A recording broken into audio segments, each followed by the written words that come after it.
भारत ने किया कुछ ऐसा पूरी दुनिया में लागू हुआ एक नया बैंकिंग सिस्टम। डॉलर की बादशाहत हुई खत्म। अमेरिका हुआ पूरी तरह से बर्बाद। रुपया और डॉलर छोड़ो, अब पूरी दुनिया में चलेगी एक नई करेंसी।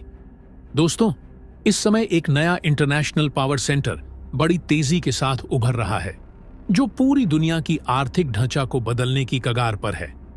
जिस ब्रिक्स को पहले 5 देशों के संगठन के रूप में जाना जाता था, अब वह एक वैश्विक आंदोलन बन चुका है।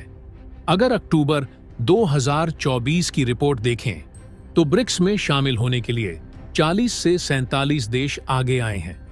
यह संगठन अब इतना पावरफुल बन चुका है कि यूनाइटेड नेशन के अंदर वीटो पावर भी इसके आगे कुछ नहीं।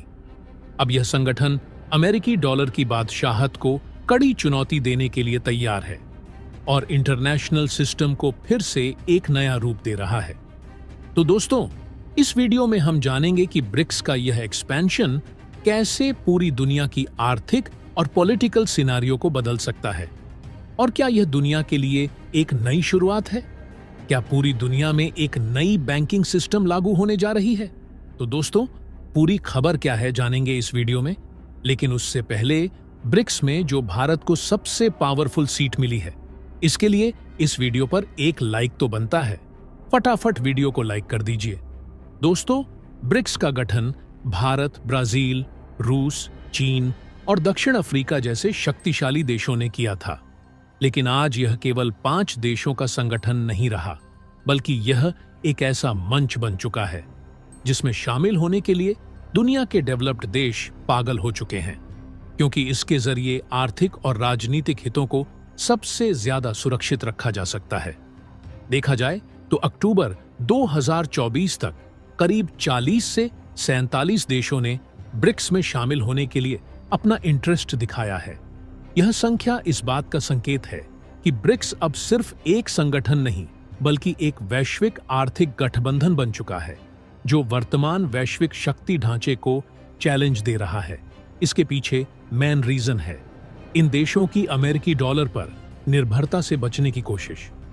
ब्रिक्स का मेन टारगेट है एक अल्टरनेटिव इकोनॉमिक सिस्टम डेवलप करना, जहां सदस्य देश स्वतंत्र रूप से अपना फाइनेंशियल लेन देन कर सके और पश्चिमी देशों की मोनोपोली से छुटकारा मिल सके। दोस्तों, इस ऑर्गेनाइजेशन ने एक नया बैंक डेवलप किया है, जिसने अब तक 33 अरब डॉलर से अधिक के 99 इंफ्रास्ट्रक्चर प्रोजेक्ट्स को मंजूरी दी है। पश्चिमी वित्तीय संस्थानों जैसे कि IMF और वर्ल्ड बैंक के लिए एक मजबूत विकल्प बन रहा है। ब्रिक्स अब अपने सदस्य देशों को फाइनेंशियल फ्रीडम देने के लिए तेजी से कदम उठा रहा है। सबसे महत्वपूर्ण घटनाओं में से एक है रूस और ईरान का अपने नेशनल पेमेंट सिस्टम को जोड़ना, जिससे वे अब अमेरिकी डॉलर और स्विफ्ट सिस्टम से पूरी तरह फ्री हो गए हैं। यह स्टेप पश्चिमी देशों के प्रतिबंधों से बचने के लिए उठाया गया है और इससे दोनों देशों के बीच रूबल और रियाल में व्यापार बढ़ा है। इस साझेदारी के चलते उनका आपसी व्यापार अब 60% तक लोकल करेंसी में ऑपरेट होता है और पिछले वर्ष की तुलना में उनके व्यापार में 15% की ग्रोथ देखी गई है, जो 4.6 अरब तक पहुंच गया है। इस प्रकार के अग्रीमेंट से ब्रिक्स न केवल फाइनेंशियली स्ट्रांग हो रहा है, बल्कि यह अमेरिकी डॉलर पर निर्भरता को कम करके फाइनेंस सेक्टर में नई क्रांति ला दिया है। ब्रिक्स के विस्तार में सबसे बड़ी खबर यह है कि अजरबैजान ने अगस्त 2024 में ऑफिशियली ब्रिक्स में शामिल होने के लिए आवेदन किया है। इसके अलावा मलेशिया ने भी ब्रिक्स में शामिल होने की अपनी इच्छा जाहिर की है और उन्होंने इस प्रोसेस को ऑफिशियली शुरू किया है। मलेशिया के प्रधानमंत्री ने हाल ही में पूरी दुनिया को बताया है कि ब्रिक्स में शामिल होने से उनका देश ग्लोबल लेवल पर एक इंपॉर्टेंट इकोनॉमिक पावर बन सकता है। मलेशियाई विदेश मंत्री ने बताया कि ब्रिक्स के सदस्य देश दुनिया की 2 बिलियन से अधिक जनसंख्या का प्रतिनिधित्व करते हैं और इनकी संयुक्त जीडीपी आसियान देशों की जीडीपी से भी अधिक है। ब्रिक्स के विस्तार का यह प्रोसेस न केवल इसके मौजूदा सदस्यों के लिए फायदेमंद होगा, बल्कि यह उन देशों के लिए भी एक आर्थिक सुरक्षा कवच बनेगी जो अमेरिका और यूरोपियन यूनियन की पॉलिसी से खुद को सुरक्षित करना चाहता है। ब्रिक्स के विस्तार को लेकर कई देशों ने अपना समर्थन दिया है और इन देशों में सबसे आगे चीन है, जिसने ब्रिक्स में नए देशों को शामिल करने के लिए खुलकर अपनी बात रखी है। चीनी विदेश मंत्रालय के प्रवक्ता का कहना है कि ब्रिक्स का विस्तार एक न्याय संगत और संतुलित अंतर्राष्ट्रीय व्यवस्था के निर्माण में मदद करेगा। इसके अलावा थाईलैंड, वियतनाम जैसे दक्षिण पूर्व एशियाई देशों ने भी ब्रिक्स में शामिल होने की अपनी इच्छा जाहिर की है। इन देशों का मानना है कि ब्रिक्स में शामिल होने से उनका इंटरनेशनल मार्केट में बड़ी धाक जमेगी और वे ग्लोबल फाइनेंशियल सिस्टम एक इंपॉर्टेंट रोल निभा सकेंगे। ब्रिक्स के विस्तार का सबसे बड़ा इफेक्ट क्रूड ऑयल और नेचुरल गैस के ग्लोबल मार्केट पर देखा जा रहा है। हाल ही में ब्रिक्स में सऊदी अरब, संयुक्त अरब अमीरात, मिस्र, ईरान और इथियोपिया जैसे देशों के जुड़ने से यह समूह दुनिया के 45% तेल प्रोडक्शन को कंट्रोल करने लगा है। यह ब्रिक्स को न केवल फाइनेंशियल बल्कि एनर्जी सेक्टर में भी एक बड़े प्लेयर की जगह प्रदान करता है। और यही नहीं, ब्रिक्स अब ग्लोबल रेयर मिनरल रिसोर्सेज को भी कंट्रोल करने लगा है, जो इसे टेक्निकल और मैन्युफैक्चरिंग इंडस्ट्रीज में एक सुपर पावर बनने की ओर ले जाता है। यह स्थिति ब्रिक्स को एक आर्थिक महाशक्ति के रूप में स्थापित कर रही है, जो पश्चिमी देशों के लिए एक बड़ी चुनौती है। ब्रिक्स के विस्तार के साथ ही वैश्विक आर्थिक शक्ति संतुलन में बड़े बदलाव देखने को मिल रहे हैं।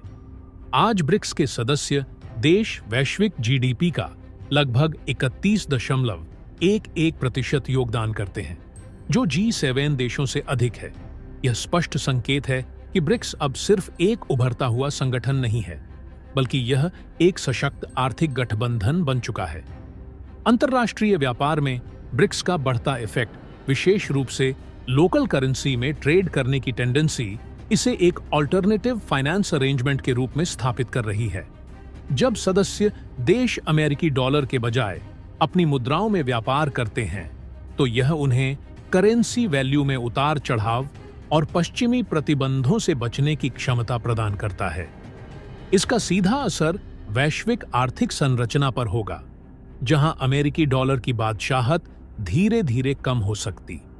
इसके साथ ही ब्रिक्स देश अपने इंफ्रास्ट्रक्चर में भारी इन्वेस्टमेंट कर रहे हैं, जिससे उनके आपसी व्यापारिक संबंध और मजबूत हो रहे हैं। भविष्य में यह संगठन न केवल विकासशील देशों के लिए एक मॉडल बनेगा, बल्कि दुनिया के कई हिस्सों में आर्थिक सहयोग और सुरक्षा का प्रतीक भी बन सकता है। ब्रिक्स का यह तेजी से हो रहा विस्तार सिर्फ आर्थिक मामलों तक सीमित नहीं है, बल्कि यह दुनिया की राजनीतिक और कूटनीतिक संरचना को भी प्रभावित कर रहा है। अमेरिका और यूरोपियन यूनियन की मोनोपोली वाले विश्व में ब्रिक्स के बढ़ते कद का मतलब है कि आने वाले समय में वैश्विक शक्ति संतुलन में बड़े बदलाव हो सकते हैं। यह देखना दिलचस्प होगा कि ब्रिक्स के साथ जुड़े यह नए देश और यह ऑर्गेनाइजेशन आने वाले वर्षों में ग्लोबल लीडरशिप के लिए किस प्रकार से प्रिपेयर होते हैं। तो दोस्तों, इसके बारे में आपका क्या कहना है? कमेंट बॉक्स में जरूर बताइएगा। तो दोस्तों, जय हिंद, जय भारत।